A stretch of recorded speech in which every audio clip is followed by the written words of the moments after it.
Facebook मार्फत अहिले यो जिउँदो पानीको पठन यस सेवकाईको निम्ति यहाँ बेरसेवा बुटोलबाट हामी सबै प्रियहरूको तर्फबाट सम्पूर्ण विश्वभरि छरपष्टिरहेका हाम्रा प्रियहरू जो अहिले फेसबुक लाइभ जोडिनु भएको अनि जो जोडिनु हुने सम्पूर्णलाई प्रभु यीशु ख्रीष्टको नाममा प्रेमी जय मसीह। अब यस सेवकाई पठनको सेवकाईलाई सुरु गर्नुभन्दा अगाडि यहाँ प्रभुको दास हाम्रो दाजु आइबीले प्रार्थना गरिदिनुहुन्छ। तत्पश्चात हामी पठनको सेवकाईलाई सुरु गर्नेछौँ।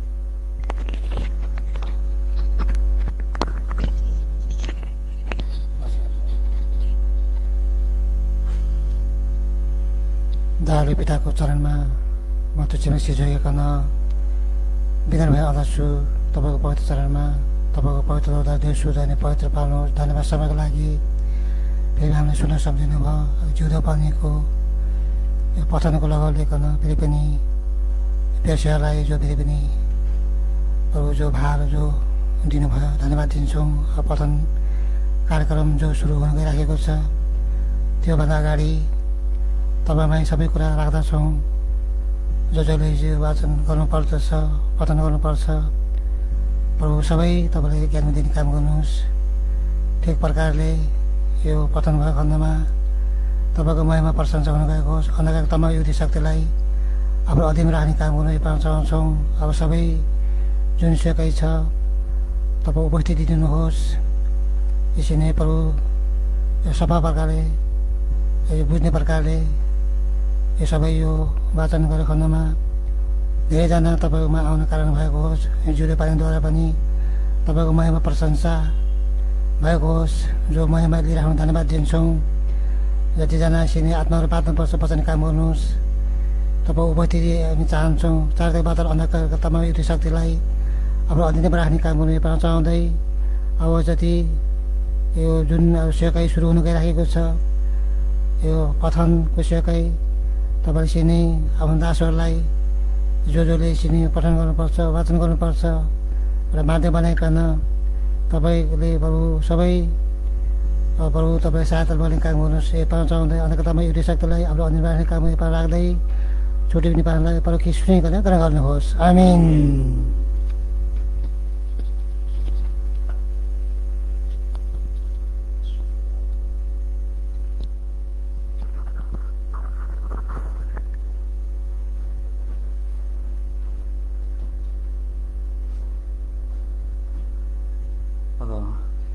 पठनमा जानुभन्दा अगाडि हामी धेरै धन्यवादी छौँ जिउँदो पानी परिवारको निम्ति अनि साथै विशेष गरिकन हाम्रो कफरनुम प्रेयर हाउस हाम्रो भानिज डोल सिंहलाई हामी धेरै धन्यवाद दिन चाहन्छौँ। उहाँले बेरसेवा बुटोललाई पनि यो समय अवसर प्रदान गरिदिनु भयो पठन गर्नको निम्ति। अब हामी दुर्बल कमजोर छौँ प्रभुले सहायता गरेका हुन्। जसरी हामीले पढेर जानुपर्ने हो हामी कति भाका नपुर्याउला त्रुटिहरू निश्चय हुनेछन्। त्यसमा अग्रिम हामी क्षमा प्रार्थी छौँ। अब हामीलाई दिनुभएको यो वर्ष 12 जनवरीदेखि मार्च 2012 को अङ्क 2 पूर्णाङ्क 46 को जिउँदो पानी को विशेष यो सम्पादकीयलाई चाहिँ म पढ्नेछु। 46औं बङ्गालो पुरानो फेरिएर नयाँ कुर भित्रको असला र बुदुना माछालाई धरी जाडो लाग्ने पुस माघको शीतल लहरको लुगाउँदो सबको भित्र पनि लालुपातेको रङ्गिन फुलाइले क्रिसमसलाई फेरि अँगालिसकेको छ। चिसो सेरिटोका सठियाहरूमा एक सरो जडौरी भित्रको ज्यान कठिङ्ग्रिने यो मौसमी हुनामीलाई थेग्ने पर्ने भए तापनि हाम्रो मनलाई भने ठण्डा महिनाका भिन्नै विशेषताहरू, बडा दिन, छुट्टी, जाडो तर्काउने मेलोमेसो, हिउँ पूर्णको रमाइलो र नयाँ सालको आगमन र शुभकामनाको कोसलीहरूका आभासहरूले एक खाले न्यानो अत्याएको हुन्छ। यसरी पनि प्राकृतिक जाडो थेक्ने एउटा भावनात्मक न्यानोपनाबाट कता कता आत्तिएका छन् हाम्रा मनोस्थितिहरू। फेरि एउटा नयाँ सालको खास्टो ओढ्दै पुरानाहरू फेरिँदै बित्नु, नयाँहरू देखा पर्नु, यस्तै तलबित्तल हिसाब किताबका पानाहरूमा मास समय, दिन, महिना र वर्षहरूका नाममा बितेर गइरहेछ। मनभित्रकै आभासको तलाउमा केही बेर अघिसम्म टह टह लागेको नयाँ जुन हेर्दा हेर्दै कतै बिली गएको जस्तो नयाँ सालको सारङ्गीमा पुरानै पीडाहरू बल्झाइरहेको देख्दा लाग्छ। यो संसारिक मञ्चको चलखेल यति नै हो। तर यस्ता अनुत्तरित प्रश्नहरूको लिङ्गे पिङमा मन यसरी झोलिएर बस्दा बस्दै टिस्टा, मस्याङ्दी र कोशीमा धेरै पानी बगेर गएछ। मनमा पलुवा फेरेर फेरि नयाँ वर्ष लागिसकेको छ। आकाशका करेङकुरुङहरूले पनि आफ्नो समय जान्दछ औ कुर्ले ढुक्कुर, गौँथली र सारसले आफ्नो फर्किने समय जान्दछ। तर मेरो प्रजाले त आफ्नो परमप्रभुको धर्मविधिलाई पालन गर्दैन। यर्मिया 8:7 समयको डाक दिँदै आकाशिएर कराङकुरुङका लावा लस्कर लेकदेखि औलतिर बगेर जाँदा जो हो जगटी गरी भारमा सुकाएर राखिएका फर्सी र काँक्राका बियाहरू रोप्दै हाम्रा बाजे बराजु त्यही समयकालमा खनी खोस्री गरी रोपिएका छरिराखेका बर बिजनबाट छिमल छिमलका अन्न बाली उठाएर ढिकुटी र भकारी भरी राख्थे हाम्रा पौरखी अग्रजहरू। उनीहरूका आँखाले ठिम्याक र हेरी काला र सेता रङहरू छुट्याउँथे, नाकले सुगन्ध र दुर्गन्ध सुँघ्थे, जिब्रोले स्वाद बेस्वाद चाख्थे। अहिले हामी भने आधुनिक, विकासे, सुसभ्य र सम्पन्न हुने होडबाजीमा लट्ठिएर जाँदैछौँ। नयाँ पाउनुको रमिनी कोसिसमा व्यर्थ रमाउँदै समय ब्यालैको हामीलाई अतोपतो छैन। प्रभुको वचनमा मान्छेको अस्तित्वलाई आत्मा, प्राण र शरीर, पहिला थिस्सलोनिकी 5:23 गरी त्रिएकको तुलनामा जोखिए तापनि हिज आज यो हिसाबमा बेसमारी धाँधली भएर मात्र शारीरिक खिप्ती गर्दा गर्दै हामी शारीरिकदेखि भौतिक अझ बढ्ता यान्त्रिक भएर गइरहेछौँ। यस्तो दशा हामीलाई अपूरणीय आत्मिक क्षति भइरहेको छ। चौदिशा आत्मिक अनिकाल छ। हेर्दा हरियो परियो देखिने जंगली झारपातको जस्तो प्राण मात्र छ, तर खै कता पुगिसक्यो होला हाम्रो आत्मा। केवल फेरि त्यही नयाँ सालको रमाइलो छलमा छुप्पु छुप्पु खेल्न तम्सिँदा तम्सिँदै समयानुकूल सोचको दृष्टिले निहालेर परमप्रभुका सुगम आज्ञा र विधिहरू धरीलाई अनुपालन गर्न नसक्ने निकम्मा भइरहेका छौं। हामी भनौं भने मलतालका डालीमा कुर्लिएर समय बिताउने ती जाबो तामे ढुक्कुर सानो चुच्चोमा मासाभर माटो बोकेर बलेसीमा गुड लगाउने मुट्ठी भरका निरह गौँथली र नदी किनारमा अडिक उभिएका फ्याङले सारसले जति पनि हामीले समय र कर्तव्यको ख्याल राखेका छैनौँ। तब के नयाँ वर्ष, के नयाँ आशा भरोसा हामीबाट? कटनीको समय बितिसक्यो, ग्रीष्म ऋतु समाप्त भयो अनि हामीहरूको चाहिँ उद्धार भएकै छैन। यर्मिया 8:20। आफ्नै बेहोसीको घडीमा अमूल्य समयका सुनौला पलहरूलाई हामीले बेपत्ता पार्यौं। कति कति ठिहिराउने, बाफिने, रुझाउने ऋतुहरूलाई हामीलाई सेपेर आए गए, तर हामीले आत्मिक फल उठाउन सकेनौं। त्यसैले पुरानो मनको खिन्नतामा जुम्सिएर होइन, तर यो नयाँ वर्ष नयाँ आत्मिक उमङ्ग लिएर प्रभुको नयाँ अजर प्रतिज्ञामा आफैलाई फेरि नयाँ गरी बन्दै लैजाउँ। समयलाई ख्याल गर्दै पहिलाको चालचलनको पुरानो मान्छेलाई फालिदेऊ। तिमीहरूको मनको आत्मामा नयाँ हुँदै जाऊ। इफिसी 4:22 र 23 पद। अब उपरान्त यसभन्दा अगाडि चाहिँ हाम्रो भाइहरूले वाचन गर्नेछ, पठन गर्नेछ, जसमध्ये हाम्रो भाइ नेहम्या घिमिरे सुरुवाती दिनका जिउँदो पानीको लेखनमा भाइले पनि केही कविताहरू कोर्नु भएको छ।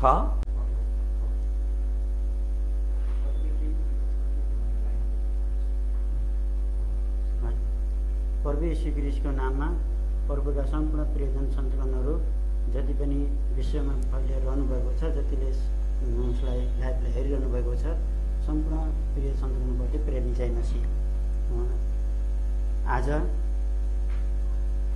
यो जिउँदो पानी वाचन र पठन भनौँ यो पढ्न गइरहेको छु, जसमा मैले पढ्ने शीर्षक छ बेरियाको मण्डलीबाट वर्तमानको मण्डलीलाई शिक्षा, जसको लेखक हुनुहुन्छ ब्रदर शरण गुरुङ, एलजाबाद प्रार्थना भवन फिक्कल इलामबाट। उहाँको लेख यस प्रकार रहेको छ, म पढ्न गएको छु। अब यिनीहरू थिस्सलुनिकेहरूभन्दा उत्तम थिए, किनभने यिनीहरूले हृदय ज्यादै तयारी पारेर पवित्र शास्त्र ग्रहण गरे र यी ठिक हुन् कि होइनन् भनेर दिनहुँ पवित्र शास्त्रमा खोजी गर्थे। यसकारण तिनीहरूमध्ये धेरैले विश्वास गरे। प्रेरित 17 अध्याय 11 र 12 पद। एउटा उखान छ, कागले कान लग्यो भन्दा हामी काग खेद्छौँ तर कान छाम्दैनौँ रे। हो पनि हामी त्यस्तै छौँ, कसैले केही भन्यो हामी हो रेमा कुद्छौँ, तर सत्य तथ्य के हो खोज्दैनौँ। यसकारण शैतानले सजिलै हामीमाथि झुट र भरमको खेती गर्छ र हामीलाई परमेश्वरको गहिरो योजना र सत्यतालाई बुझ्न दिँदैन। त्यसपछि त हामी सिधै शैतानको पोल्टोमा पर्छौँ। तर यदि हामीले पनि बेरियाका मण्डलीले चाहिँ सत्य तथ्य पवित्र शास्त्रमा खोज्यौँ भने के हामी शैतानको पोल्टोमा पर्छौँ र? अवश्य पर्दैनौँ। यसो भए हामी हरेक कुराहरू, चाहे त्यो मण्डली दर्शनको कुरा होस्, चाहे त्यो मण्डली सञ्चालनको कुरा होस्, हाम्रो हातमा भएको पवित्र शास्त्रले के भन्छ भनेर किन नखोज्ने? हाम्रो एउटै उद्देश्य छ, परमेश्वरको सत्यतालाई बुझेर उहाँको योजना अनुसार हिँडी हामी महिमित स्वर्गमा जानु हो, न कि कुनै धर्म सम्प्रदायमा अथवा सङ्घ सङ्गठनको सदस्य नै बन्नु हो। तर जसरी सर्पले आफ्नो छलले हावालाई छक्कायो, त्यसरी नै ख्रिस्टतर्फको तिमीहरूको सिधापन र पवित्रताबाट तिमीहरूका विचारहरू भ्रष्ट होलान् कि भन्ने मलाई डर लागेको छ। दोस्रा कोरिन्थी यस पदमा पावल प्रेरित भन्नुहुन्छ, हाम्रो विश्वासमा ख्रिस्टमा राखेर पवित्रतामा जीवन जिउनु हो, तर सर्परूपी शैतानको झुटा शिक्षाको छलमा परेर धोका खानु हुँदैन। यस समयमा शैतानले हामीलाई पछार्ने धेरै युक्तिहरूमध्ये झुटा शिक्षा प्रमुख हो। यसै कारण स्वयं प्रभु येशूले भन्नुभयो, होशियार बस, कसैले तिमीहरूलाई भरममा नपारोस्। मत्ती 24:4। शैतानले हामीलाई अनेकौं बहानामा झुटा शिक्षा लदाउन चाहन्छ, चाहे त्यो मण्डली दर्शनको सम्बन्धमा होस्, चाहे मण्डली सञ्चालन गर्ने सम्बन्धमा होस्, वा अन्य विभिन्न सेवकाईका नियमहरूका कुरा लिएर होस्। तपाईँ हामी मण्डलीका विशेष अगुवाहरू साह्रै होशियार रहनु खाँचो छ। हामीलाई झुटा शिक्षा के हो भन्ने कुराको ज्ञान हुनुपर्छ। त्यसपछि मण्डलीलाई पनि झुटा शिक्षाको विषयमा विस्तृत जानकारी दिनुपर्छ, ताकि हामीले संगति गरिरहेका मण्डलीहरू पनि बेरियाका मण्डली जस्तै होस्, जसले सत्य कुरा जाँच्न सकोस्। कुनै पनि रोग लागेर उपचार गर्नुभन्दा रोग लाग्न नदिनु नै उत्तम हो। त्यस्ता झुट शिक्षा मण्डलीमा पसिसकेर गडबडी भएपछि यसको समाधान खोज्नुभन्दा बरु मण्डलीमा झुटा शिक्षा पस्नु नै नदिनु उत्तम हो। अब झुटा शिक्षा हाम्रो बीचमा कसरी प्रवेश गर्छ त? मैले एकपल्ट एलसेदाई कालिम्पोङमा प्रभुको दास दानियल राईले मिठो उदाहरण दिनुभएको सुनेको थिएँ। शैतान चप्पल बजाउँदै दारा देखाउँदै आउँदैन, तर सुटुक्क र सुन्दर भएर आउँछ भन्नुभएको थियो। हो, वास्तवमा शैतान यसरी नै आउँदो रहेछ, किनकि शैतान पनि आफूलाई ज्योतिर्मय स्वर्गदूतहरूको भेषमा परिवर्तन गर्दछन् र त्यसका सेवकहरूले पनि आफैलाई धर्मका सेवकहरूको भेषमा परिवर्तन गर्दछन् भने यो केही ठुलो कुरो होइन, जसको अन्त तिनीहरूका कामहरू अनुसार हुनेछ। 2 कोरिन्थी 11:14 र 15 पद। यस पदबाट हामीले के बुझ्नुपर्छ भने शैतानले मानिसहरूलाई धोका दिन मानिसहरूलाई नै इस्तेमाल गर्दछ। संसारमा त हामीलाई थाहा छ, शैतानले उत्तम गुण भएका मानिसहरूलाई प्रयोग गरेर 100 करोडौं मानिसहरूलाई परमेश्वर हेतुलाई दिएको छ। त्यस्तै मण्डलीहरूमा पनि शैतानले झुटा शिक्षा भित्राउन मानिसहरूलाई प्रयोग गरेको पाउँछौं। जस्तै उदाहरण प्रकाश 2:14 र 15 पदमा बालामको शिक्षा ग्रहण गर्ने, निकोलाइटनहरूका शिक्षा ग्रहण गर्ने, प्रकाश 2:20 पदमा जिजेबेलको शिक्षा मान्ने, यी यस्ता धेरै उदाहरण पाउँछौं कि झुटा शिक्षाको प्रवेश व्यक्ति विशेषबाट नै हुन्छ। यसकारण हामीले कसैले केही भने पनि पवित्र शास्त्रले चाहिँ के भन्छ त भन्ने कुरामा नै प्राथमिकता दिनुपर्छ। जस्तै बेरियाको मण्डली गर्दथे। प्रेरित 17:11 र 12 पद। अब हामी झुटा शिक्षा हाम्रो बीचमा कसरी प्रवेश गर्छ भन्ने बारेमा परमेश्वरको अगुवाई खोजौं। शैतानले हाम्रो बीचमा झुटा शिक्षा भित्राउने प्रवेशद्वारहरू धेरै छन्, जसमध्ये केही द्वारहरूको बारेमा जो प्रमुख हो हेरौं। उच्च पदको लालच, रुपियाँ पैसाको लोभ, मान प्रतिष्ठा कमाउने इच्छा, प्रभुत्व जमाउने सोच, आफ्नो बढाई प्रशंसा चाहने मन। यी सारा विचारहरू हामीभित्र तब शैतानले छर्छ जब हामी आत्मिक जीवनमा निद्रामा परेर सुतेका हुन्छौं। मत्ती 13:25 पद। तर मानिसहरू सुतेका बेलामा उसका शत्रुहरू आएर गहुँको बीचमा सामा छरेर गए। आत्मिक जीवनमा सुत्नु भन्नाले आत्मिक जीवनको सम्बन्धमा अचेत अहोसियारी भई लापरवाही जीवन जिउनु हो। हामीले विश्वास गर्नुको तात्पर्य वा उद्देश्य भुल्नु हो। हाम्रो आत्मिक उद्देश्य स्वर्ग राज्य प्राप्ति गर्नु हो भन्ने कुरा भुलेर पथ भ्रष्ट भएर अन्य मोडिनु हो। पहिलो, उच्च पद। शैतानले पनि उच्च पद, उच्च सम्मान, उच्च स्थानको लालसा गर्यो।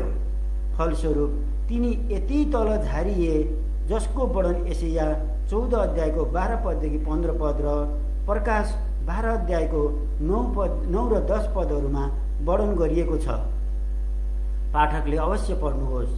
जब शैतानको मनोकांक्षा अनुरूप उसले उच्च पद पाएन, उल्टा तल झारिए, तब त्यसले हर प्रकारको झुट बोली मानिसहरूलाई धोका दिने काम गर्यो र वर्तमान पनि गरिरहेको छ।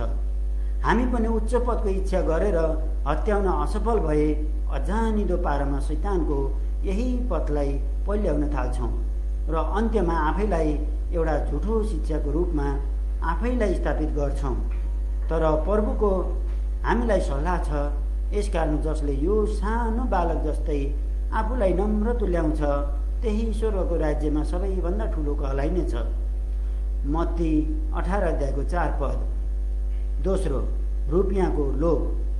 पवित्र शास्त्र अनुसार रुपियाँको लोभ चाहिँ सबै किसिमको खराबीको जरा हो। तिमोथी 6:10। आज धेरै जसो मण्डलीहरूमा रुपियाँ नै मण्डलीको निम्ति अभिशाप बनेको छ। प्रभुले उहाँका जनहरूलाई प्रभुको घरमा दशांश भेटी, स्वेच्छा भेटीहरू ल्याउने मन दिनुभएको छ र नै प्रभुको प्रेमीजनले प्रभुको घरमा प्रशस्तै दिएका पनि छन्, किनभने हर्षसहित दिने विश्वासीलाई प्रभुले प्रेम गर्नुहुन्छ र आशिष पनि दिनुहुन्छ। दोस्रा कोरिन्थी 9:7। तर प्रभुको घरमा ल्याइएका सम्पत्तिहरू सठिक ढङ्गले उपयोग हुनुपर्छ, किन प्रभुले उहाँको घरमा दशांश भेटीहरू ल्याउन भनी आज्ञा दिनुभयो। हामीले परमेश्वरको वचनमा दशांश यी निम्न कारणको निम्ति ल्याउनु भन्नुभयो। क, परमेश्वरको भवनमा रात दिन ईश्वरीय कर्मकाण्ड गर्ने लेवी पुजारीहरूका निम्ति। गन्ती 18:12-32। ख, परमेश्वरका जनहरूका भोजनको निम्ति। व्यवस्था 12:5-14। मलाकी 3:10। ग, प्रभुको जनहरूलाई खाँचो पर्दा सहायता गर्न। प्रेरित 4:32-37। मण्डलीहरूलाई सहायता पुर्याउन। पहिला कोरिन्थी 16:1-3।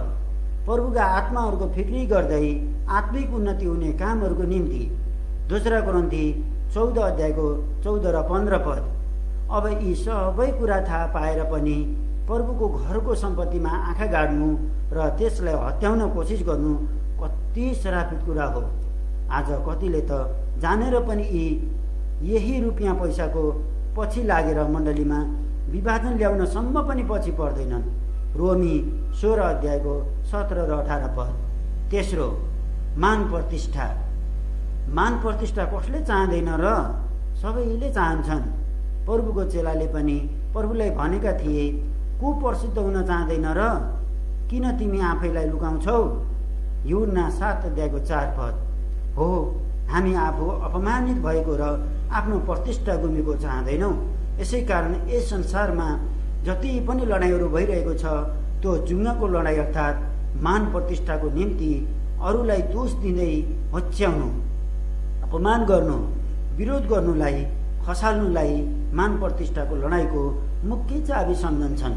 तर प्रभुमा चाहिँ आफूभन्दा अरूलाई श्रेष्ठ ठान्नु, एक दोस्रोको अधीनमा रहनु, आफ्नो भन्दा अरूको हित खोज्नु भनी भनिन्छ।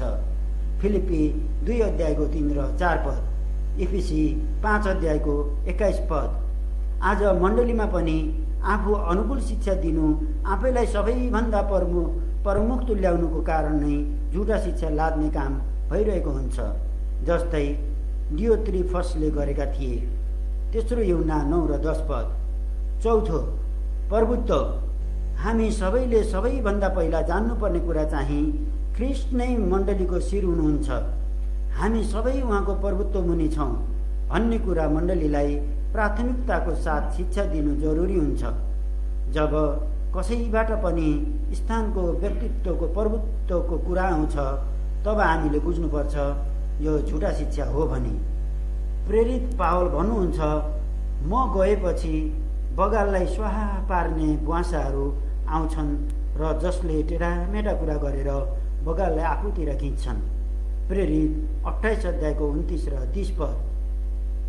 प्रभु येशूले भन्नुहुन्छ, त्यो बेला आउँदैछ जब तिमीहरू यस डाँडामा न त यरुशलेममा पितालाई पुज्नेछौ। यूहन्ना 4:21। यी पदहरूबाट स्पष्ट हुन्छ कि न त हामीले कसैमाथि प्रभुत्व जमाउन खोज्नु उचित हो, न त कुनै व्यक्ति अथवा स्थानको प्रभुत्व मुनि आफैलाई सुम्पी दास बनिनु नै उचित हो। यसै कारण हामी सर्वशक्तिमान प्रभु परमेश्वर पुत्र येशू ख्रिस्टको प्रभुत्व मुनि छौँ भन्ने थाहा गर्दै परमेश्वरको स्थानमा आफैलाई उभ्याउने दुस्साहस र कुचेष्टा गर्नु हुँदैन। पाँचौं, बढाई प्रशंसा। प्रभु येशूले भन्नुभयो, धेरै नै फल फलायो भने मेरा चेला हुन्छौ। यूहन्ना 15:8। कुनै पनि बोटले जब फल फलाउँछ त्यो स्वयं आफ्नै निम्ति हुँदैन, तर कसैको निम्ति हुन्छ। जब त्यो फल अरू कसैले खान्छ र त्यसको स्वाद लिए त्यस फल फलाउने बोटको प्रशंसा गर्छ अनि भन्छ, आहा कति मिठो फल, क्या राम्रो फलेको, यस बोटलाई जोगाइराख्नुपर्छ भन्छन्। यसको मतलब फल हाम्रो सेवा हो। हामीले असल सेवा गरे निश्चय प्रशंसा मिल्छ, तर पनि हामीले त्यो प्रशंसाको चाहना चाहिँ गर्नु हुँदैन। कुनै पनि मानिसको मुखबाट हाम्रो प्रशंसा आफै खोज्नु हुँदैन, न त आफ्नो प्रशंसा आफै नै गर्नु नै उचित नै हुन्छ। मैले यस्तो गरेँ, मैले उस्तो गरेँ, यो सबै मैले दिएको, यी सारा कुराले तपाईँलाई एउटा अनात्मिक शारीरिक मान्छे हुनुहुन्छ भन्ने प्रमाण दिन्छ।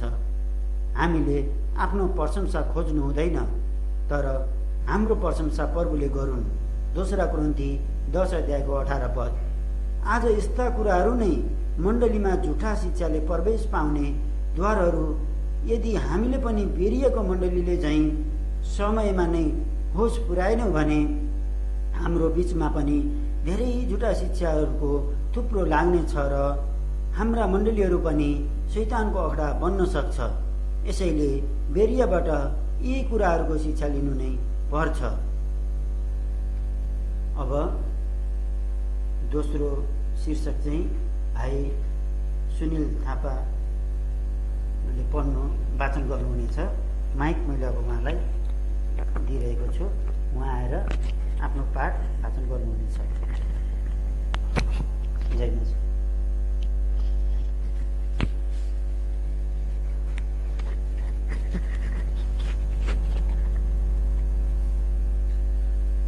यो जिउँदो पानी वाचनको सम्बन्धमा प्रभु यीशु ख्रीष्टको नाममा मेरो पनि सम्पूर्ण प्रियजनहरूलाई जय मसीह छ।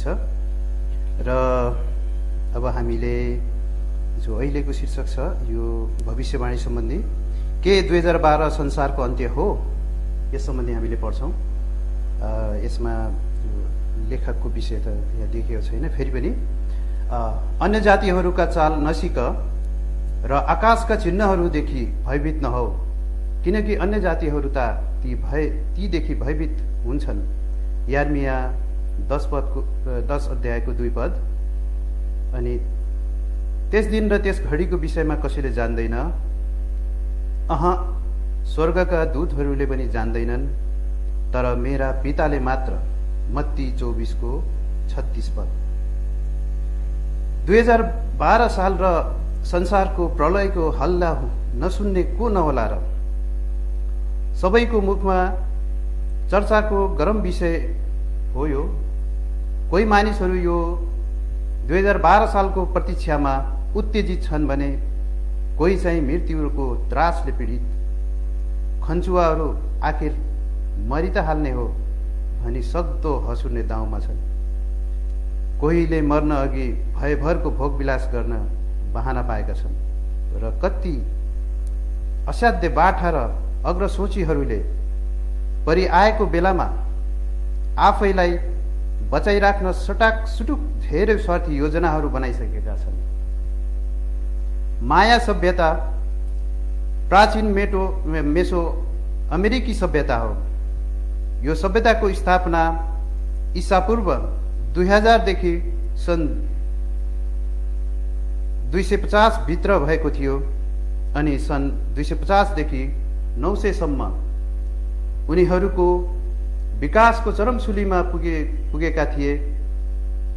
त्यही मायाहरूको भित्ते पात्रो क्यालेन्डर 21 दिसम्बर 2012 मकर संक्रान्तिको दिन आएर टुङ्गिन्छ। उनीहरूले बनाएको क्यालेन्डर हाम्रो जस्तो सजिलो छैन। त्यसमा 13 दिनको, 20 दिनको, 365 दिनको, 52 वर्षका र लामो अवधि भएको 5125.36 वर्षका क्यालेन्डरहरूको समागम छ। त्यही लामो अवधि 5125.36 वर्षको क्यालेन्डर जसलाई ग्रेट साइकल वा बक्तुन भनिन्छ हाम्रो ग्रेगोरियन क्यालेन्डरसँग मिलाउँदा 21 डिसेम्बर 2012 मा आएर समाप्त हुन्छ। खगोलीय हिसाबले हेर्यौं भने यो दिन केही महत्त्वपूर्ण छ, कारण यो दिन हरेक वर्ष सूर्य पृथ्वी र हाम्रो ग्यालेक्सी मिल्की वेको केन्द्रबिन्दु एउटा सरल रेखामा आउँछन्। यही भित्ते पात्रोको आधारमा मानिसहरूले 2012 लाई एक विशेष वर्ष हो भन्ने अट्कल काट्छन् अनि भन्छन् मायाहरूले 2012 सालदेखि यताको मिति नतोक्नु नै एउटा रहस्य हो। पक्कै संसार प्रलय हुन्छ र मानव इतिहासको अन्त्य हुन्छ र नै तिनीहरूले यो सालदेखि यता उताको झन्झट लिएनन्। माया सभ्यता र तिनीहरूको क्यालेन्डरले किन अन्तर्राष्ट्रिय स्तरमा यति धेरै भाव पायो त? कारण तिनीहरूले गरेका केही भविष्यवाणीहरू विगतमा पूरा भए भन्ने कतिको दाबी छ। त्यसो हो भने के साँच्चै यो 2012 वर्ष अन्त्यको वर्ष हो त? टेलिभिजन, पत्रपत्रिका, पुस्तक पुस्तिका, चलचित्र जगत र हजारौं वेबसाइटहरूले 2012 लाई सेकुवा बनाएर पोलिरहेका छन्। अझ त्रास भएको पिरो अचार मोलेर बजारमा बेचिरहेका छन्।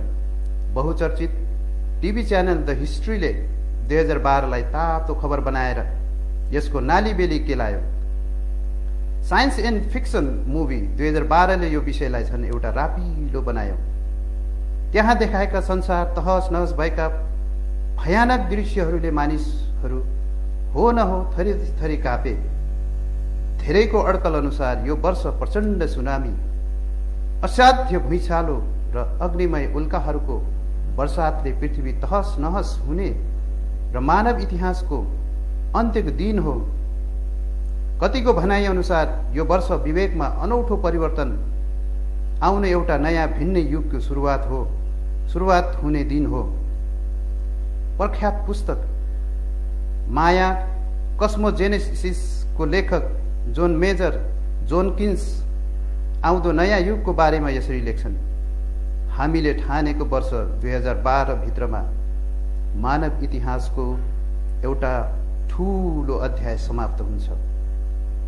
पहिलेको संसार र त्यसका सबै महत्त्वहरू, अनुमानहरू बितेर जानेछन् अनि एउटा नयाँ स्तरमा मानव सभ्यताको सुरुवात हुनेछ।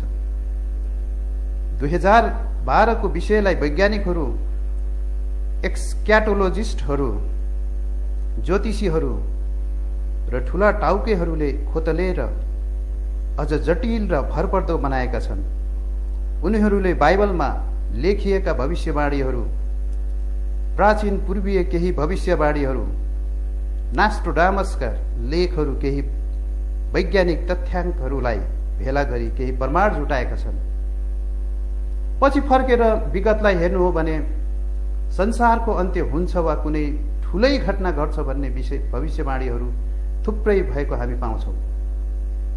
दुःखको कुरा ती तोकिएका दिनहरू विफल भए तर एउटै कुरा भएन। तर खुसीको कुरा संसारको अन्त्य भएन र हामी अझै जीवितै छौँ। यस्ता दिनहरू तोकिँदै जान्छन्, विफल हुँदै जान्छन्। फेरि मानिसहरू त्यसलाई बिर्सेर ठूलो घटना घट्ने आशा लिई अर्को दिनको प्रतीक्षा गर्छन्। Y2 को एउटा उदाहरण हो। जनवरी 1, 2000 को दिन संसारको कम्प्युटर सिस्टम एकैचोटि विफल भई सर्वनाश हुन्छ भन्ने त्रासले मानिसहरू भयभीत भए। धेरै लेखकहरू र संस्थाहरूले दिलो ज्यान लाएर यसबारे मानिसहरूलाई तर्साए। यसलाई the end of the world as we know it, थियोटोपी भनेर भनियो। धेरै मानिसहरूले यसलाई गम्भीरताको साथ स्वीकारे र तयारी भोजनहरू र अन्य सामानहरूको जोहो गर्दै सुरक्षित ठाउँहरूमा बसाइ सरे। धेरै क्रिस्चियनहरूले पनि 1 जनवरी 2000 सालको दिन येशू ख्रीष्टको आगमनको प्रतीक्षा नगरेको होइनन्। तर उनीहरूको निम्ति हर्ष भनौँ वा विस्मात त्यो दिन केही पनि भएन। नासाले पनि पत्तो लगाएको प्लानेट एक्स अर्को उदाहरण हो। 15 मई 2003 को दिन पृथ्वीसँग त्यो ग्रह ठोक्किनु पर्ने धेरै क्रिस्चियनहरूले त्यसलाई बाटो भएर प्रकाश 8 अध्याय 10 पदमा उल्लेखित स्टार वर्मवुड हो भनी कम प्रचार गरेनन्। त्यो हो भने अब यस्ता चौपट्टै हल्ला फिचिएका दिनहरूको बारेमा हामी क्रिस्चियनहरूले के गर्ने त? के हामी पनि तयारी भोजनहरू कुम्लो पारेर दगुर्ने, कि अरू झै डरले चौरिएको अनुहार लिएर कुनामा लुक्ने, कि अति उत्तेजित भएर रमाइलो गर्दै मृत्युको प्रतिज्ञा गर्ने? बाइबलले यस विषयलाई के भन्छ? हो, संसारको अन्त्य हुनेछ भनेर निश्चयताको साथ भविष्यवाणी गर्ने एउटै मात्र पुस्तक बाइबल हो। यो एउटा पुस्तक मात्र नभएर परमेश्वरले मानिसहरूसँग बातचित गर्नुहुने जिउँदो माध्यम हो। बाइबलले भन्छ, एक दिन येशू ख्रीष्ट यस संसारमा आउनुहुनेछ। त्यस दिन संसारमा ठुलो घटना घट्नेछ। उहाँको दिन चाहिँ राति चोर आए झैँ आउनेछ, जसमा आकाशहरू ठुलो शब्द गरेर बिति जानेछन्। प्रचण्ड तत्त्वहरू प्रचण्ड तापले गर्दा पग्लनेछन् र पृथ्वी र त्यसमा भएका कामहरू जलेर शेष हुनेछन्। दोस्रो पत्रुस 3 अध्याय 10 पद। तर बाइबलले यसो पनि भन्छ कि त्यो अन्तको दिन र घडी कहिले हो भनेर कसैलाई थाहा छैन। मत्ती 24 अध्यायको 36 पद। यसैले धेरै मानिसहरूले अन्त्यको दिन फलानो र ढिस्कानो दिन हो भनी बाइबलले परमेश्वरलाई चुनौती दिन खोजे र अन्त्यमा हिस्रिक्क परे। नसुर्ताउँदा हुन्छ, किनभने 21 दिसम्बर 2012 पनि यसै दिनभित्र पर्छ। कारण बाइबलले स्पष्टसँग बताउँछ कि अन्त्यको दिन कसैलाई पनि थाहा छैन, र कसैलाई थाहा हुन्छ भने त्यो अन्त्यको दिन नै होइन। कसैले यस्ता दिनहरू संसारको अन्त्य, प्रलय या विपत्तिको दिन भनी भविष्यवाणी गर्छ भने त्यो बिल्कुलै साधारण दिन हुनेछ। तर केही यस्तो घटना हुन्छ नै भने चाहिँ त्यो हामीले नसोचेको घडी अचानक हुन्छ। त्यसैले 12/12/2012 को पक्षमा ठेलीका ठेली प्रमाण जुटाई धुरी चढेर चिच्याए तापनि बाइबलले त्यसलाई पहिलोबाटै झुटो साबित गरिसकेको छ। तर दुर्भाग्यवश हामी धेरै क्रिस्चियनहरू यस दिन र यस घडीको विषयमा कसैले जान्दैन भन्ने बाइबलको पद पढेर प्रभु येशूलाई थाहा नभएको कुराको हामीलाई चिलाइन कोनाई भनी मक्ख पर्छौं र बाइबलका अरू खण्डहरूलाई व्यवस्था गर्छौं। हो, हामी संसारको अन्त्य कुन दिन र घडी हुने हो र प्रभु ख्रीष्टको आगमन कुन दिन हुने हो भन्ने कुरा थाहा दिएको छैन। तर त्यो अन्त्यको समय चाहिँ नजिक आइरहेको छ है भन्ने हामीले अवश्य नै थाहा पाउनुपर्छ। र नै बाइबलमा अन्त्यको दिन आउन अघि संकेतको रूपमा धेरै घटनाहरू घट्नेछन् भन्ने भविष्यवाणीहरू गरिएका छन्। संकेतहरू क्रमशःसँग पूरा हुनेछन्। त्यसलाई हामी एउटा सूचीमा राख्न सक्छौं र भुल्छौं भने दोहोर्याई तिहेराई पढ्न र मनन गर्न सक्छौं।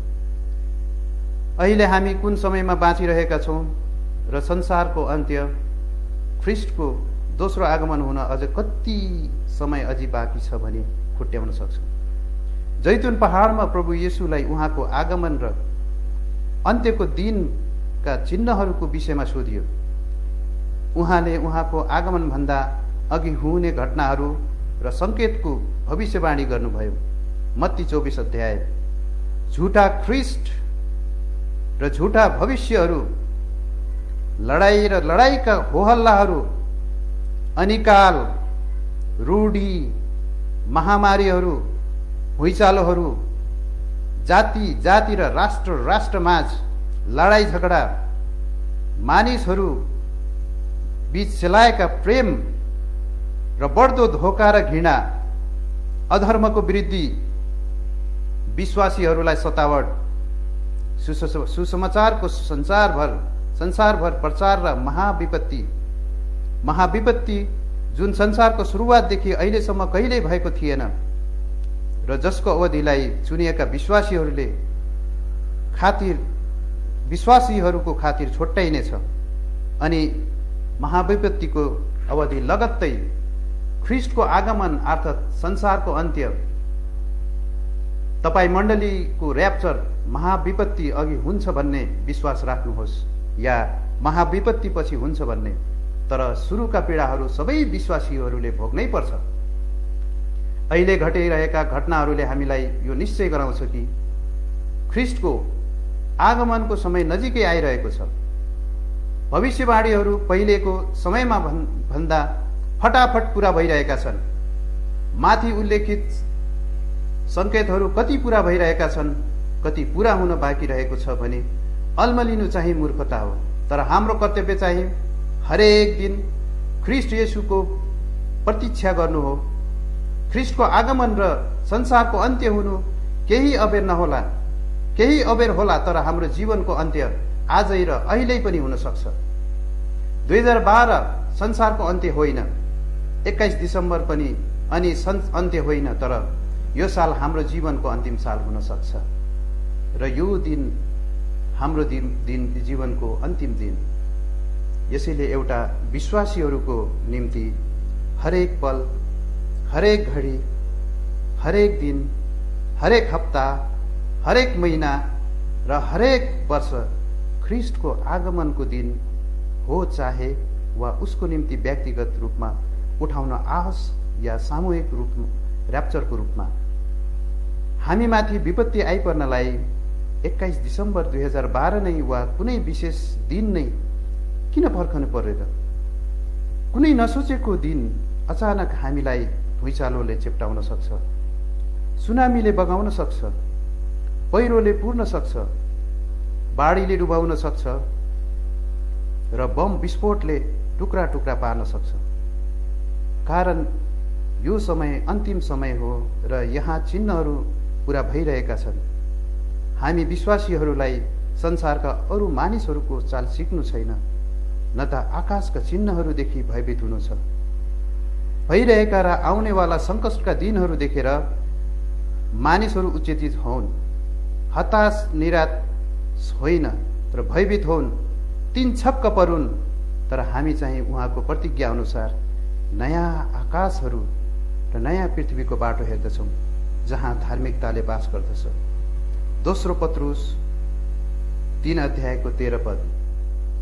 अब यहाँ एउटा कविता रहेछ, कविता जो शीर्षक छ उहाँकै अनुग्रहमा। क्षणिक जिन्दगीमा अनन्त आशा दिनलाई आयौ तिमी अबोध बालकको रूपमा। पराई व्यक्तिलाई क्रुसको बलिदानद्वारा आफन्तको साइनो दिई परमेश्वरको सन्तान बनाइदियो। आस्था नपाएर तडपिरहनेहरूको हृदयभित्र शान्तिको आशिषले भरिदियो। पछि हटेनौ कहिल्यै पनि जटिल कार्य गर्न। यस्तै समयमा र परिस्थितिले गाले तापनि बनाएनौ मलाई कहिल्यै पिताको घरदेखि टाढा। तर बाबाको प्रेम, आमाको ममतामयी अङ्गालोमा उच्च बोलावट दिई फर्काइ ल्यायौ। यही आश्वासनमा आएको छु तिम्रै पछि। प्रभुको सेवा गर्नलाई कम्मर कसेको छु। उहाँको निडर सेवक बनी अन्त नहुने गरी अनन्तसम्म आदर भक्ति प्रशंसा हालेलुया होस् उहाँकै महिमा पूर्ण कार्यहरूमा। पासङ फुरी शेर्पा, फिलिप्पी प्रार्थना भवन, कैँजले। अब म दाजु हाम्रो नेम्या दाजुलाई दिँदैछु, अगाडि उहाँले पढ्नुहुन्छ।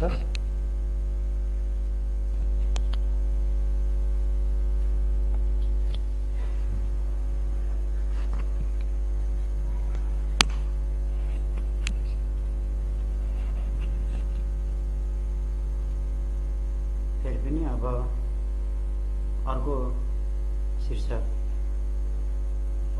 पढ्न गइरहेको छु। यो शीर्षकको यो लेखको अर्को लेख पढ्न गइरहेको छु जसको शीर्षक छ मिलिजुली भिड। यसको शीर्षकको लेखक हुनुहुँदो रहेछ जय लिङदोङ बेरेक्काबाट। उहाँको लेख यस प्रकार रहेछ। त्यसै त यो शब्द मिलिजुली कति राम्रो सुनिन्छ नि।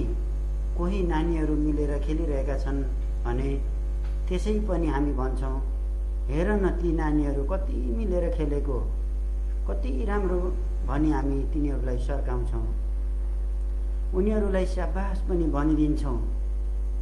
उनीहरूका आमा बाबुहरू पनि खुसी हुन्छन्, होइन? परमेश्वरको पुस्तक पवित्र बाइबलमा हामी यस्तो घटना भएको देख्छौँ। उहिले जब मिस्र देशका राजा फिरौन थिए, त्यस बेला इजरायलीहरू जो परमेश्वरका लोकहरू कहलाइन्थे, फिरौन राजा अनि मिस्रीहरूको दासत्वको बन्धनमा परेर भयङ्कर सतावट, कुटाई पिटाई अनि कामको बोझाले दबिएर असहाय पीडामा परेको समय उनीहरूले आफ्ना परमेश्वरलाई सम्झेर पुकारा गरे। जब परमेश्वरले आफ्नो मानिसहरूको पुकारा अनि चित्कारलाई सुन्नुभयो, तब उहाँले आफ्नो जीवित महान अनि पवित्रताको परिचय दिँदै आफ्नो दास मोसालाई जलिरहेको पोथ्राको बीचबाट दर्शन दिएर भन्नुभयो, म तेरो पिता अब्राहम, इसाक औ याकुबका जीवित परमेश्वर हुँ। प्रस्थान 3:6। सुन, मैले मेरो प्रजाको दुःखलाई देखेँ औ सुने, यसकारण अब म आएको छु अनि तँद्वारा म मेरो प्रजालाई मिस्रीहरूको दासत्वबाट छुटकारा दिनेछु र त्यो उत्तम देश अर्थात् प्रतिज्ञा गरेको देश जहाँ दूध र महको धारा बग्दछ त्यहाँ लानेछु। प्रस्थान 3:7 र 8, 13 5, यिर्मया 32:22। अब तँ मिस्रमा गएर फिरौन राजालाई भन्, परमप्रभु इजरायलका परमेश्वर यसो भन्नुहुन्छ, मेरो प्रजा इजरायलीहरूलाई छुटकारा दे, किनभने जङ्गलमा गएर हामीले आफ्ना परमेश्वरलाई बलिदान चढाउनुपर्छ। प्रस्थान 3:18। तर फिरौनले आफ्नो मन कठोर गरेर उनीहरूलाई जान दिने छैन। तब म आश्चर्यका कामहरूद्वारा मिस्रीहरूलाई विस्मित पार्नेछु अनि अन्तमा उनीहरूमाथि मृत्युसम्म ल्याएर विचलित पार्नेछु। तब फिरौनले मेरो प्रजालाई जान दिनेछ। म मिस्रीहरूलाई उनीहरूप्रति दयालु बनाउनेछु र तिनीहरूले आफ्ना सुन चाँदीका गरगहनाहरू दिएर भरपुरीको साथ मेरो प्रजालाई जान दिनेछन्। प्रस्थान 11:2, 12:35 र 36। अब इजरायलीहरू मिस्रबाट जो एउटा फलामको भट्टी हो, व्यवस्था 4:20, पहिला राजा 8:51। निस्कनुभन्दा अघिबाटै परमेश्वरले मोसाद्वारा इजरायलीहरूलाई आदेश दिइसक्नु भएको थियो, प्रत्येक घरानाले एउटा निर्दोष अनि पहिलो नर पाठो बलि गरेर त्यसको रगत आफ्नो घरको दैलोको सङ्घारको दुईपट्टिको खाँबोको माथिपट्टि अनि माथिल्लो चौखटमा लगाउनु। प्रस्थान 12:7। त्यो बलिको पाठोको मासु आगोमा पोलेर अखमेरी रोटी अनि तितो सागपात मासु आगोमा पोलेर अखमेरी रोटी अनि तितो सागपातसँग कम्मर कसेर खुट्टामा जुत्ता लगाएर अनि हातमा लाठी लिएर हतार साथ खानु। यता इजरायलीहरूले यी आदेशहरू पुरा गरिरहेको बेला उता मिस्रीहरूको बीचमा हाहाकार मच्चिन थाल्यो, कारण परमेश्वरले प्रत्येक मिस्रीहरूको घरमा राजादेखि कमाराहरूको अनि सबै पशुहरूको पनि सबै पछि जन्मेकालाई परमप्रभुले मार्नुभयो। तब फिरौन राति नै उठे अनि मोसा र हारूनलाई बोलाएर भने, अब तिमीहरू हाम्रो बीचबाट झट्टै निस्केर गइहाल, तर मलाई चाहिँ आशीर्वाद दिएर जाऊ। परमेश्वरले मिस्रीहरूका देवताहरूलाई पनि दण्ड दिनुभएको देख्दा तिनीहरूले पनि त्यस्तै भने, हाम्रो बीचबाट झटपट निस्केर गइहाल। प्रस्थान 12:31 र पददेखि 33 पद। तर जसको इजरायलीहरूको घरको दैलोमा त्यो बलि गरेको पशुको रगतको छाप थियो, तिनीहरूको घरमा मृत्यु आएन। त्यही रगतको छापद्वारा इजरायलीहरू मिश्रको दासत्वको बन्धनबाट छुटकारा भयो। प्रस्थान 12 अध्यायको 13 पद। अब परमेश्वरले मोसा र हारूनद्वारा दिनुभएको आदेश अनुसार लगभग 6 लाखभन्दा धेरै इजरायलीहरू मिश्र देशबाट हतार साथ आफ्नो खमीर बिनाको मुछेको पिठो लुगामा पोको पारेर काँधमा हाली सारा धन सम्पत्ति, पशुहरू, बालबच्चाहरू लिएर मिश्रबाट निस्के। साथै मिश्रीहरूको एउटा ठुलो मिलिजुली भिड पनि इजरायलीहरूको साथमा लागेर निस्के। तर बडो दुःखको कुरा, पछि यही मिलिजुली भिड नै इजरायलीहरूको यात्रामा ठुलो बाधाको कारण बन्न गयो। प्रथम त यी इजरायलीहरूले परमप्रभुले मोसा र हारूनद्वारा गर्नुभएको उद्योगका चिन्ह अनि चमत्कारका कामहरू, अर्थात् उनीहरूलाई फिरौनको कठोर दासत्वको बन्धनबाट छुटकारा दिनलाई गर्नुभएको थियो भन्ने कुरा, साथै परमेश्वरको दया, माया अनि प्रेमलाई पनि बिर्सिहाले अनि परमप्रभुमाथि नै गनगनाउन थाले। जब परमप्रभुको क्रोधको आगो उनीहरूको बीचमा दन्क्यो र उनीहरूको छाउनीको एक छेउदेखि भस्म पार्दै बढ्दै गयो, जब उनीहरू मोसाको अघि आएर रुन अनि चिच्याउन थाले, तब मोसाले तिनीहरूका निम्ति परमप्रभुसँग प्रार्थना गरिदिए अनि आगो निभेर गयो। गन्ती 11 अध्यायको 1 र 2 पद। अब उता यो मिलिजुली भिड पनि कामुकता व्यभिचार गर्न लागे। तब इजरायलीहरूमा यी मिलिजुली भिडको प्रभाव परेर मिश्र देशका खानेकुराहरूको सम्झना गरी फेरि रुँदै भन्न लागे,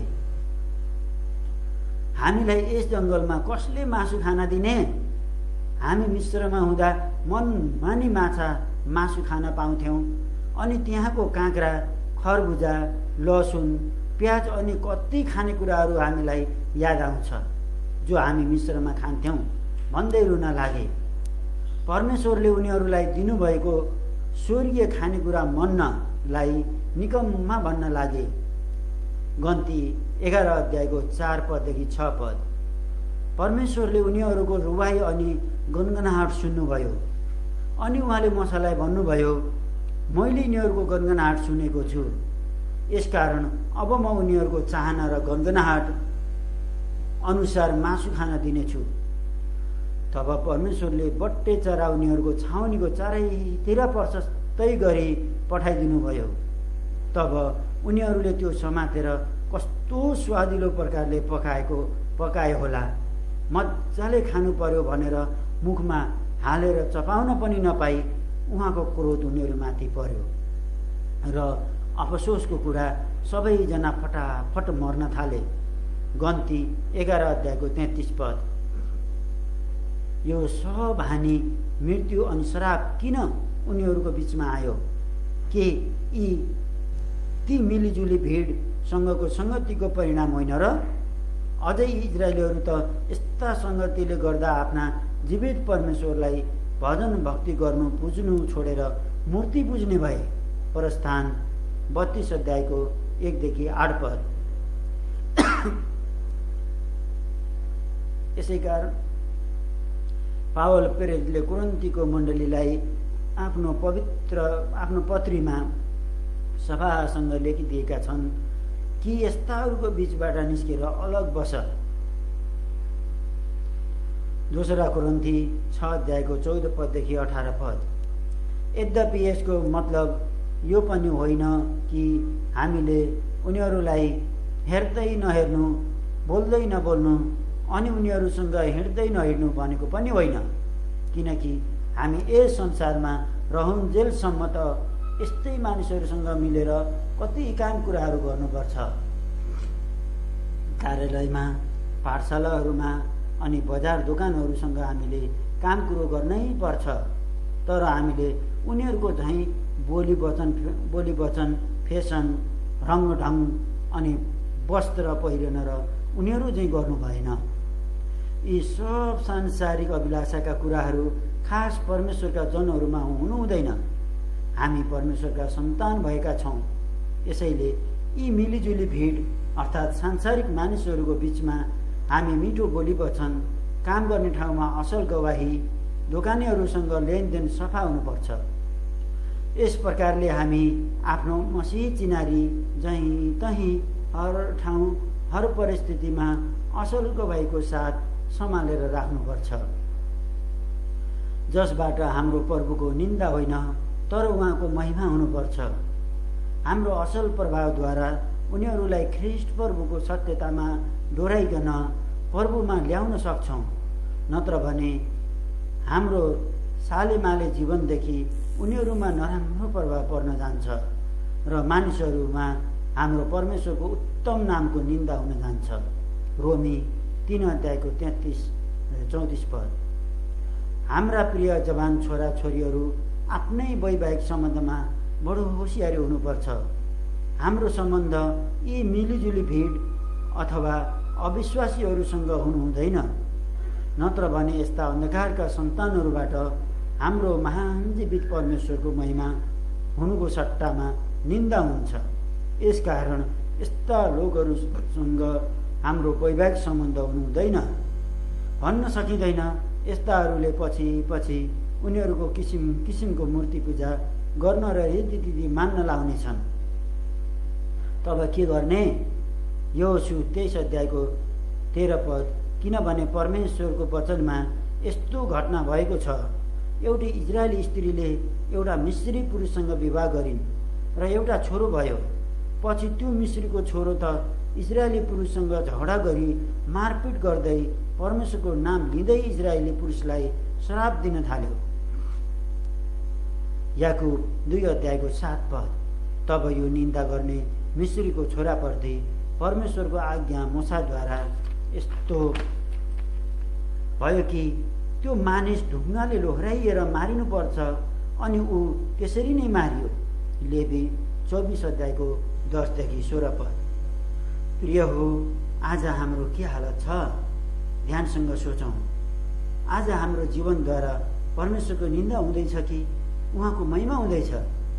यदि उहाँ महिमित नामको निन्दा हाम्रो जीवनबाट भइरहेको छ भने अरूहरूले हाँस्ने गिल्ला गर्ने मौका पाइरहेका छन् भने हामी पनि यस्ता दण्डबाट हुनुपर्ने छैनौँ।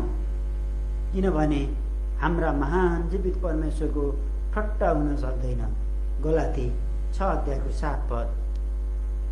फेरि हामी देख्छौँ सुलेमान जस्तो महान राजा पनि कसरी यस्ता मिलिजुली भिड खतना रहित अन्य जातिहरूसँग उसको वैवाहिक नाता बढेको कारण उसको जीवनको अन्तिम दिनहरूमा कति ठुलो बर्बादी आयो।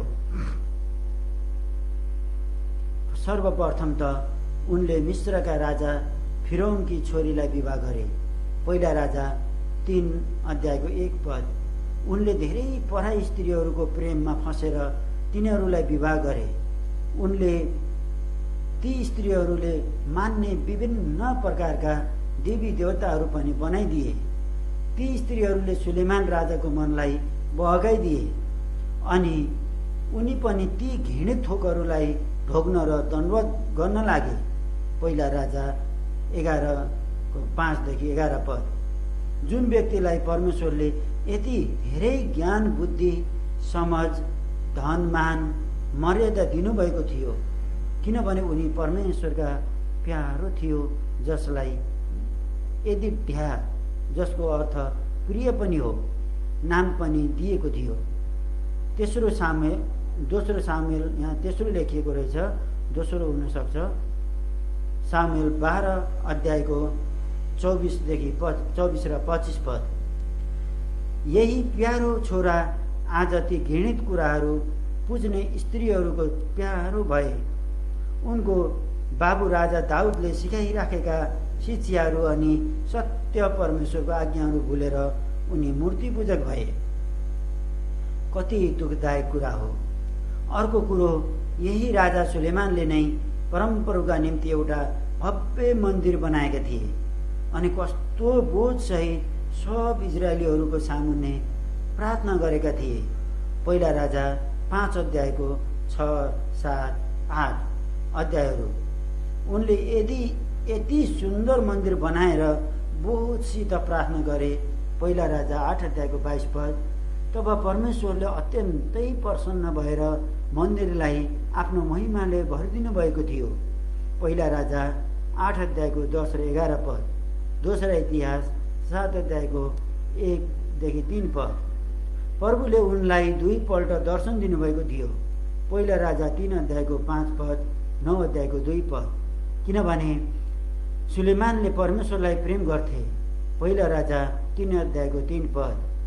यस प्रकार परमेश्वरलाई प्रेम गर्ने सुलेमान राजा भएपछि कसरी घृणित कुराहरू पुज्ने स्त्रीहरूसँगको प्रेममा लिप्त भएर आफ्नो प्यारो परमेश्वरलाई दुखी तुल्याए, जसको कारण गर्दा उहाँको क्रोध उनीमाथि भड्कियो र उनको जीवनमा ठुलो नोक्सानी आयो। अनि अब उनले देशमा शान्तिसँग राज्य गर्न पाएनन्, कारण परमेश्वरले उनको विरोधमा 3 जनालाई उनको शत्रु बनाइदिनु भयो। पहिला राजा 11 को 14 पद र 23 पद र 26 पद। एदोमी हदद, एदल्याको छोरो रसोन अनि यारोबाम। तरै पनि सुलेमान राजा अन्तसम्मै पनि विनम्र बनी आफ्नो परमेश्वरलाई याद गरेर पश्चातापी भई फर्किआएन। पहिला राजा 11 को 57 पद। मूर्ति पूजक भएर नै उनको मृत्यु हुँदछ।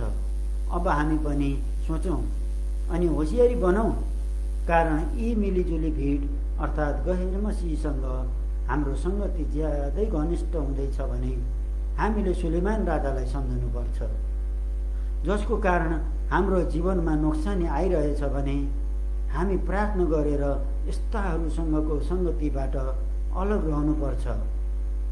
यसकारण परमेश्वरले हामीलाई प्रेमसहित फेरि पनि भन्नुहुन्छ, यस्ताहरूको बीचबाट निस्केर आऊ अनि उनीहरूको पापमा भागीदार नहौ। प्रकाश 18 को 4 पद। किनभने यी मिलिजुली भिडको सङ्गति चाहिँ हाम्रो आत्मिक जीवनको यात्रामा ठुलो बाधाको कारण बन्न सक्छ। जसरी इजरायलीहरूको यात्रामा यी मिलिजुली भिड कसरी ठुलो बाधा बने, यसकारण हामी पनि होसियारी बनाऊ। हामीले आफ्नो जीवनबाट परमेश्वरको निन्दा हुने काम नगरौँ, तर हाम्रा प्यारा प्रभुलाई हर प्रकारले महिमा दिने काम गरौँ। अब अघिल्लो लेख चाहिँ ढाँचा छ, जो चाहिँ हाम्रो फेरि भाइ सुनिल भाइले चाहिँ यसको चाहिँ अब यो ढाँचा भन्ने शीर्षकबाटको लेख चाहिँ भोलिबाट क्रमशः वाचन गर्नेछौँ र केही कुरा यसमा दाजु मिलन दाजुले भन्नुहुनेछ।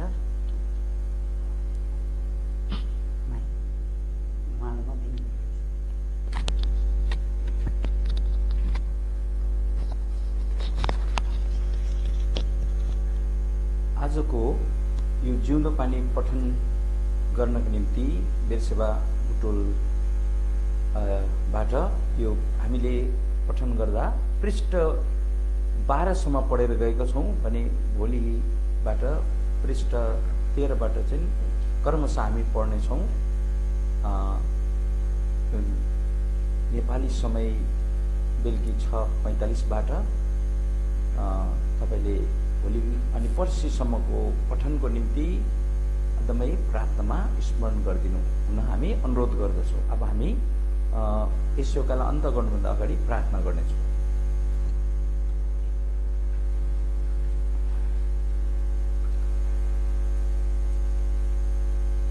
हामी कति नै महान दयालु जीवित अनि सामर्थ्य परमेश्वर, तपाईँलाई धन्यवाद हामी दिन्छौँ, किनभने तपाईँले हामीलाई हामी जस्तो दुर्बल कमजोरलाई चुन्नुभयो, आफ्नो बहुमूल्य रगतको छिटकाउ दिई बलिदान दिई तपाईँले हामीलाई सन्तान बनाउनु भयो, जसले गर्दाखेरि विश्वभरि तपाईँले तपाईँको खुन खरिद छोराछोरीहरू जहाँ जहाँसम्म रहेका छन्, कामको सिलसिलामा, नोकरीको सिलसिलामा, पढाइको सिलसिलामा पुगेका छन् भने कति आफ्ना व्यक्तिगत विषयमा लिकन पनि पुगेका छन् र कति तपाईँका प्रियहरू एक्लो दुक्लो अवस्था पनि हुनसक्छ। यो जिउँदो पानीको पठनद्वारा प्रत्येकले प्रभु संगति पाउने कारण बनेको छ। हामी धन्यवाद दिन्छौँ। आज पनि प्रभु बेर्सेबा बुटोललाई यो 46औं अङ्क पढ्नका निम्ति मण्डलीबाट तपाईँको दासहरूले सोम्पे। सो हामीले बडो कमजोर दुर्बलतामा पढ्न सक्यौँ। कति प्राविधिक बाधा अवरोध व्यवधानहरू पनि आए, त्यसको बावजुद पनि तपाईँले हामीलाई सफलता दिनु यहाँसम्म पठन गर्नका निम्ति। यो पठन क्रममा पनि सानातिना कमी कमजोरी भुल त्रुटि निश्चय भएको छ। यसमा तपाईँले ओभररुल गर्नुहोस् र तपाईँको महिमा कारण बनाउनुहोस्। बिन्ती अनि प्रार्थना हामी गर्दछौँ। अब भोलि र पर्सिसम्मको पठनमा तपाईँबाट आशिष अनुग्रह चाहँदै आज यहाँसम्म हामीलाई मद्दत गर्नुभएको लागि धन्यवाद साथ बिन्तीलाई प्रार्थनालाई हाम्रा एकमात्र उद्धारकर्ता मुक्तिदाता प्रभु यीशु ख्रीष्टको नाममा स्वर्गीय पिता सुनि ग्रहण गर्नुहोस्। आमेन। सबलाई जय मसीह। जय मसीह।